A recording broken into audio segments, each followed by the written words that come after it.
In the heart of Maasai land, where the sun kissed the earth until it bled red dust into the sky, a story began. His name was Nkaru, a warrior of the Ilmalelian clan. Proud, steadfast, with eyes that had seen both beauty and sorrow, he moved like a shadow across the land. Quiet, assured, as if every gust of wind knew his name. That morning, the elders called upon him for a duty unlike any before: to guide a foreign researcher through their sacred plains, a woman who sought to understand the ways of the land, but whose presence stirred unease among the old. "It's beautiful, like the earth is alive," Amelia said softly, in awe. Nkaru watched in silence, his face unreadable. Elder Ole Katoi introduced Nkaru. "Nkaru will guide you. You go where he allows. These plains remember all who walk upon them. Respect the land, and it will carry you home." She nodded respectfully. Nkaru turned without a word and began walking. She followed. Days stretched into weeks, and the silence between them softened. At first, they spoke through gestures, hands pointing to stars, or the curve of an elephant's track. Then words came, simple, honest, like rain on dry earth. "You call this Enkare Ndoto?" asked Amelia, pointing to the stream. Nkaru nodded. "Yes, the water of dreams. My mother said, whoever drinks from it dreams of their true path." Amelia smiled. "And what do you dream of, Nkaru?" He looked at her, then at the horizon.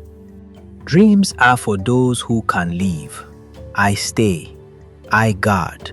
Her smile faded as something in his voice anchored in her throat. That night, as the campfire glowed, Amelia sketched in her notebook as Nkaru hummed a low Maasai tune. The following morning, the rains finally came after a long drought. It was sudden, fierce, like a song breaking through silence. They took shelter under a rocky ledge as thunder rolled over. As the rain fell, washing red dust from the earth, something unspoken grew between them. Fragile as new grass, yet strong as the roots of the acacia.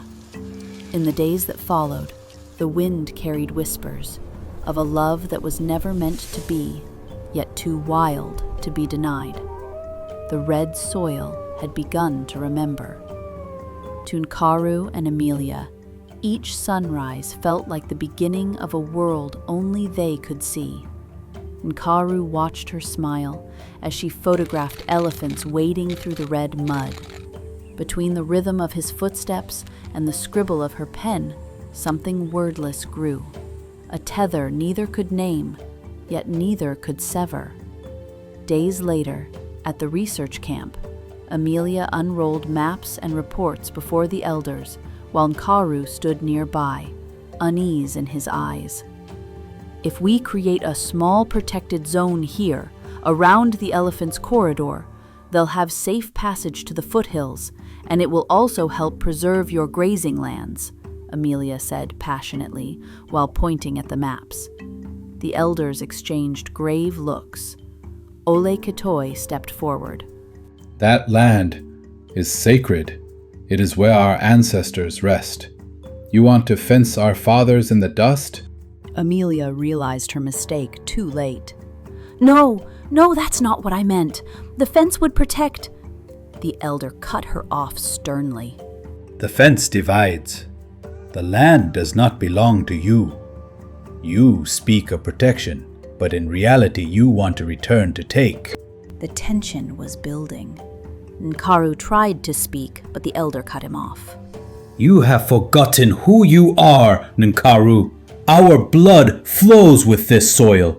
You are defending the one who seeks to bind it?" Amelia stepped back, trembling. Nkaru's eyes met hers. Torn between the tribe and his heart. "I didn't know. I'm sorry," Amelia whispered.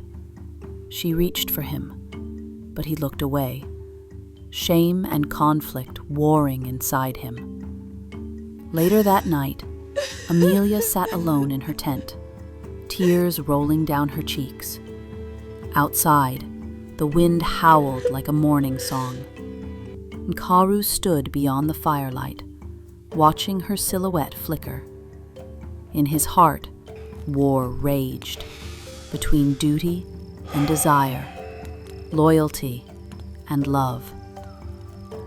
He longed to go to her, to tell her the land could forgive, but his silence weighed heavier than any spear. When dawn came, Nkaru woke up to the sound of a distant engine. He rushed outside and found the camp empty and the land cruiser gone. And just like that, she was gone. No farewell, no word. Only the whispers of the red soil, carrying what neither had the courage to say. Months turned to years. Across oceans, hearts beat in echo. One beneath the Savannah sky, one beneath the city rain. Between them, silence grew, and within her, life stirred. You have his eyes and his silence, Amelia whispered to her son. She named the child Lemurian, the one who is loved. And though the world moved on, the red soil still whispered their names to the wind. Years rolled across the plains like the wind, unseen but always felt. Seasons came and went. Calves were born, children became warriors, and the land remained, steady, remembering. Nkaru had grown into an elder of quiet wisdom. He had fought drought, loss, and time itself, but in his heart, one memory never faded. The foreign woman who had once crossed his plains and left him with silence and sky. He looked at his mum. "You said I'd understand when I was older. I think I'm old enough now, Mum." Amelia said softly, "There's a place I once called home, though I never stayed. It's time you see it." He looked at her, curious but gentle. For 18 years, she carried her secret, between lullabies and guilt, between courage and fear. But love, like the wind, always finds its way home. "It's beautiful," Lemurian whispered. "It feels familiar." Amelia smiled faintly. "Maybe it remembers you." The years had taken a toll on Nkaru, but his eyes still carried the color of the horizon, vast, searching. He felt it before he saw her, a shift in the wind, a memory brushing against his soul. He turned, and for a moment, time collapsed. Amelia stood there, older, sun-touched, eyes shimmering. Behind her was their son. Silence, heavy, tender. Amelia? Nkaru whispered. "Hello, Nkaru." She nodded, her eyes filling with tears as the years between them dissolved. Lemurian stepped forward, uncertain but drawn. Nkaru studied him, heart thundering. The boy's eyes were mirrors of his own. "Are you my father?" Lemurian asked. Nkaru nodded slowly, his voice trembling. Yes. He replied. And you are the wind that return. Lemurian smiled faintly, emotion overtaking words. Amelia watched with relief as father and son hugged each other tightly. The land that once divided them now bound them again. No fences, no fear, just wind, laughter, and the red soil that remembered every step. "He's everything we were," Amelia said softly. And everything we could still be. Nkaru replied. He looked at her. No bitterness, only quiet gratitude. You brought him home. That is enough. She reached for his hand as the wind rose around them, warm and gentle. The elders say that when two hearts are written in the dust, even the wind cannot erase them. It carries their story, from one dawn to the next, until love finds its way home. Thank you for watching. If you enjoyed this story, don't forget to give this video a thumbs up and subscribe for more African love stories reborn under the sun.